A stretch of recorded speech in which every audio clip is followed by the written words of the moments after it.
কিন্তু আপনাদের পরিষ্কারভাবে বলছি, আপনারা বাজেটে আমাদের বঞ্চনা করেছেন, আপনারা বাংলার সমস্ত উন্নয়নের প্রজেক্ট বন্ধ করে দিয়েছেন, আপনারা বিরোধী দলের কোন রাজ্যকে কোন সুযোগ দেন না, এবং আপনারা আমাদের 3 বছর ধরে 100 দিনের কাজ বন্ধ, প্রধানমন্ত্রী আবাস যোজনা বন্ধ, রুরাল রোড যোজনা বন্ধ, সমস্ত কিছু বন্ধ করে রেখেছেন।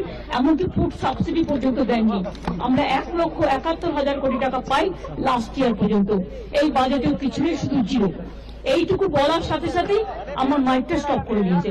আমি বললাম, why you discriminate, why you stop me? I am only attending. You should be happy for that. Instead of that, you are giving more scope to your party, your government, and you only me on behalf of opposition, only I am there, and you stop my mic. আপনি আমার mic বন্ধ করে দিচ্ছেন। আপনাদের এই বঞ্চনা আমি মানি না, তাই মনে রাখবেন আমি চললাম। बंगाल का दीदी इंसल्ट है, बंगाल का नहीं, सब रीजनल पार्टी का इंसल्ट।